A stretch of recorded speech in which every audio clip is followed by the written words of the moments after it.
नमस्कार। शोम रतूड़ी एनालिसिस में आपका स्वागत है। दोस्तों, 20 दिन रह गए हैं महाराष्ट्र के चुनाव होने में। कौन वहां पर राज करेगा, इस केवल 20 दिन रह गए हैं। आज महाराष्ट्र एक ऐसे दौराहे पे खड़ा है जहां औरंगजेब की सेना और छत्रपति शिवाजी महाराज की सेनाएं आमने सामने खड़ी हैं। 23 नवंबर को यह तय होगा कि किसकी जीत हुई है। क्या हिंदुत्ववादी राजनीति की जीत हुई है या प्रो इस्लामिक लोगों की जीत हुई है। इससे पहले मैं इस पर अपना विश्लेषण करूं, आपसे मेरा अनुरोध है कि आप मेरे इस चैनल को सब्सक्राइब करिएगा, शेयर कीजिएगा। विशेषकर वे लोग जो मोदी जी के समर्थन, उनके नेतृत्व में इस देश को आगे बढ़ता देखना चाहते हैं और ये देश दोबारा और गुलामी में ना आए, किसी और शासन की गुलामी में ना आए। उनसे मेरा अनुरोध है कि आप इस चैनल को देखिएगा, इसको सब्सक्राइब करें, शेयर करें और टिप्पणी करें। धन्यवाद। महाराष्ट्र वो प्रदेश है जहां हिंदवी स्वराज की जो है नींव पड़ी थी, उसकी बुनियाद वहीं से हुई थी। छत्रपति शिवाजी महाराज ने इस्लामिक शासन के खिलाफ यहां से एक लॉ जलाई थी, हिंदुत्व की और स्वतंत्रता की। वो लॉ जो है उनके जो उत्तराधिकारी थे और फिर आगे जो उनके मराठा सरदार थे, पेशवा थे, उन्होंने उसको पूरा किया। औरंगजेब की मृत्यु के साथ ही इस्लामिक करीबन 10-15 साल बाद इस्लामी शासन खत्म हो गया और हिंदवी स्वराज की स्थापना हुई और ये एक बड़ा लंबा चौड़ा साम्राज्य बना, दक्षिण से लेकर के उत्तर और उत्तर पूर्व तक, उत्तर पश्चिम तक। तो आज महाराष्ट्र उसी जगह पर खड़ा है। आज वहां पर दो शक्तियां आमने सामने खड़ी हैं। एक तो इस्लामिक पार्टी कांग्रेस के नेतृत्व में कुछ शक्तियां हैं, शरद पवार और उद्धव ठाकरे, जिनके पिता कभी हिंदुत्व के पुरोधा हुआ करते, जो उसके पताका लेके चलते थे, आज वो उस जगह पर खड़े हैं। दूसरी तरफ बीजेपी के नेतृत्व में असली शिवसेना, शिंदे सेना आज खड़ी है। वो इस लड़ाई को लड़ रही है और इसका फैसला जनता करेगी 20 तारीख को, जिसका परिणाम आएगा 23 तारीख को। अगर आपने कभी ध्यान दिया होगा कि पिछले इस कार्यकाल से पहले जब महाविकास आघाड़ी की सरकारें थी, तब वहां पर क्या होता था, अक्सर दंगे होते थे।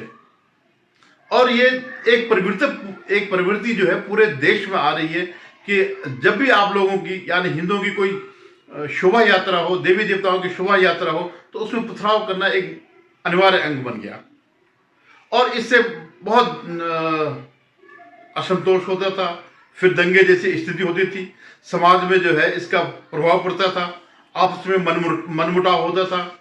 और सबसे बड़ी बात यह है कि आर्थिक जो वो है प्रगति, वो रुक जाती है इन दंगों की वजह से, क्योंकि उस समय इनका शासन था महाविकास आघाड़ी का, तो इस बात को खुली छूट मिली थी ये सब करने की। बीच में कई इस ढंग से होते थे और उसके बाद जो 2.5 साल के बाद भी जो है प्रवृत्ति एक घर गई मन में कि हाँ, ये किया जाना चाहिए। और ये केवल महाराष्ट्र में नहीं, ये पूरे देश में ये हो गया है, ये एक प्रवृत्ति बन गई। और 2024 के चुनाव में जब बीजेपी की उम्मीद के अनुरूप सीटें नहीं आई, तो उसके बाद ये लगातार बढ़ता जा रहा है। जिस ढंग से इन्होंने प्रोजेक्ट किया कि विपक्ष जो है एक सशक्त हो गया और लोगों को ये समझाया कि अब हम सत्ता में हैं, कि वो तुम्हारा है, शासन तुम्हारा है, लेकिन सिस्टम हमारा है। तो इस बीच भी जो है हर उसमें यात्राओं में ये सब होता है।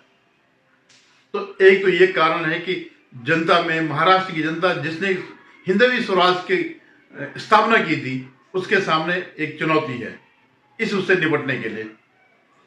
और दूसरी बात क्या है, दूसरी बात जिस तरह से कर्नाटक का चेहरा सामने आया, कर्नाटक सरकार का, कर्नाटक कांग्रेस सरकार का, जिस ढंग से वहां वक्फ बोर्ड के नाम पर लोगों की जमीनें लूटी गई, वो उससे भी भयभीत है लोग बाग, क्योंकि कर्नाटक जो है महाराष्ट्र से लगा हुआ है, दोनों की सीमाएं, लंबी सीमाएं मिलती है।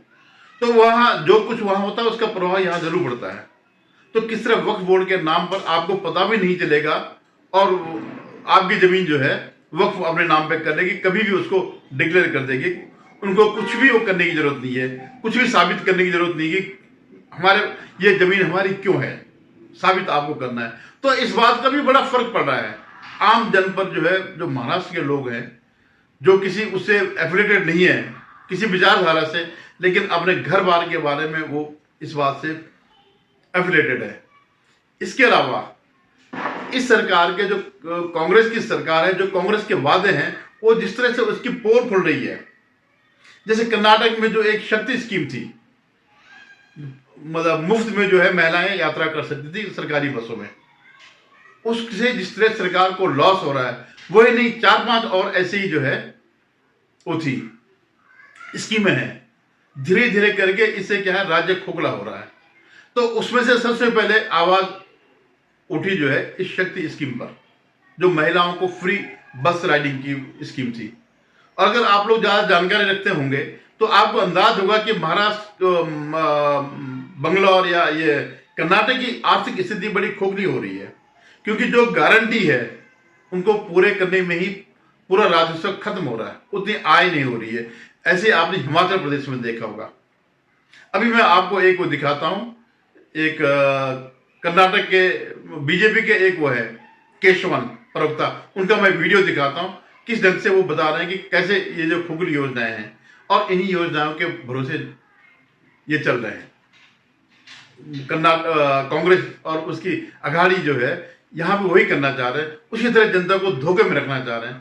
तो ये क्योंकि कर्नाटक और महाराष्ट्र लगे हुए वो है, सीमाएं लगी हुई है, तो एक दूसरे से अछूत नहीं है।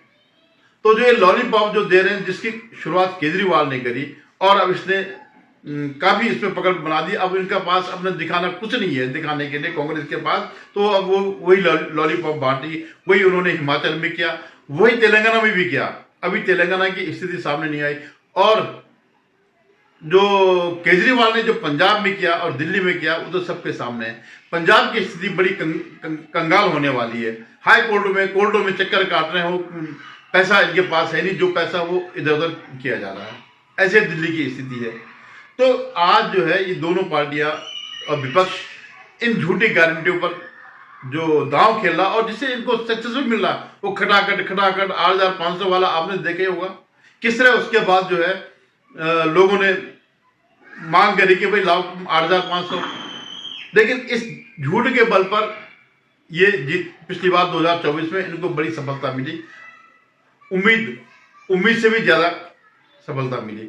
तो ये जो है जो ये हो रहा है, तो अभी एक जो इस तरह की जो फ्री भी है तो उसका पोल खुल रही है। अभी आप ये देखें, केशवन करके हैं, इनका वीडियो देखेगा आप।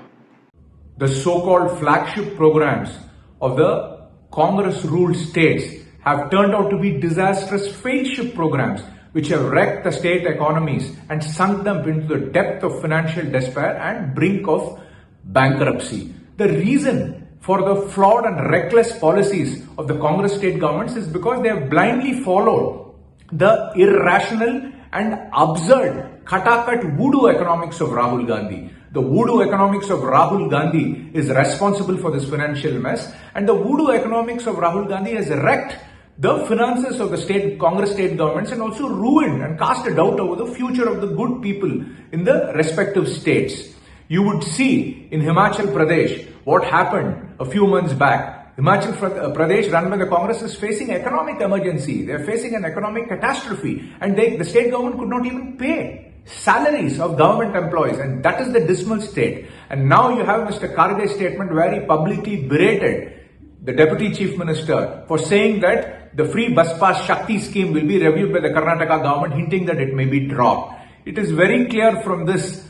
Two things are, abundantly clear. First, that the Congress party in Karnataka made false promises and cheated the people to get elected on policies which were not implementable. And अभी आपने इनका वीडियो देखा जिसमें वो सारी पोल खोल रहे हैं, इनकी जितनी भी स्कीमें हैं, खाली यही वाली नहीं और भी जितनी स्कीम है, और निश्चित रूप से ये जो है उसके खिलाफ जाएगा। ये जो है या तो एक भी स्कीम लागू करो तो राजस्व खत्म हो जाएगा, सारी डेवलपमेंट जो विकास की परियोजनाएं हैं वो खत्म हो जाएंगी। तो यही वो देना चाह रहे हैं और इसमें खुद कंट्रोवर्सी हो गई। कांग्रेस के अंदर ही कंट्रोवर्सी हो गई। जहां यहां चुनाव चल रहे थे, महाराष्ट्र में चुनाव होने वाले हैं, वहां उन्होंने जो उप मुख्यमंत्री हैं डॉक्टर DK शिवकुमार, तो उन्होंने जो है जनता में कह दिया कि हम इसको रिव्यू कर रहे हैं। तो मल्लिकार्जुन खड़गे जो इनके राष्ट्रीय अध्यक्ष हैं और कर्नाटक से ही आते हैं, तो उन्होंने कहा भाई तुम तो यहां कह रहे हो कि हम स्कीम खत्म कर रहे हैं और हम इस स्कीम का जो है प्रचार कर रहे हैं, हम महाराष्ट्र में भी यही कहने जा रहे हैं। तो ये इस ढंग से हम जनता के सामने बेनकाब हो रहे हैं। हालांकि लीपापोती में वो क्या कर रहे हैं तो वो कह रहे हैं कि नहीं, कुछ लोगों ने, कुछ महिलाओं ने हमसे अपील करी कि हम फ्री में जो है नहीं चाहते हैं। तो फ्री में नहीं चाहते तो टिकट ले लें, कौन मना कर रहा है? आप स्कीम क्यों कर रहे हैं? जिस स्कीम ने आपको वो दिलाया है, इतनी वोट दिलाई है, वो आप उस स्कीम को क्यों खत्म करना चाह रहे हैं? आप उनको बोलिएगा, या वो जो महिलाएं, जागरूक महिलाएं हैं, वो टिकट लेने कोई मना तो नहीं है।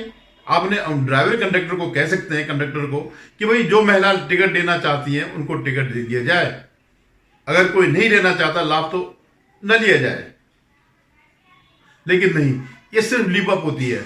मैंने आज तक कोई देखा नहीं जिसको लाभ मिल रहा होगा और वो उसने उस पर कहा होगा नहीं नहीं हमें नहीं चाहिए। इवन जो सीनियर सिटीजन का लाभ जो मिलता है रेलवे में, वो जब खत्म हुआ तो इससे बड़ा पब्लिक जो है, जो सीनियर सिटीजन है, उनके अंदर बड़ी नाखुशी है। तो ये आप ये देखिए, दिल्ली की सरकार सारा नर्क बन गया पूरा दिल्ली, लेकिन इन्हीं फ्री की स्कीम की वजह से वो बार बार चुने जा रहे हैं। अभी आपने देखा क्या, कभी यहां बाढ़, कभी वहां पॉल्यूशन और सड़कें सब खत्म, कोई ना शिक्षा व्यवस्था है, ना स्वास्थ्य है। लेकिन कुछ फ्री की स्कीम है, केवल बिजली पानी का ऐसा था कि उसमें लगातार केजरीवाल की सरकार बन रही है।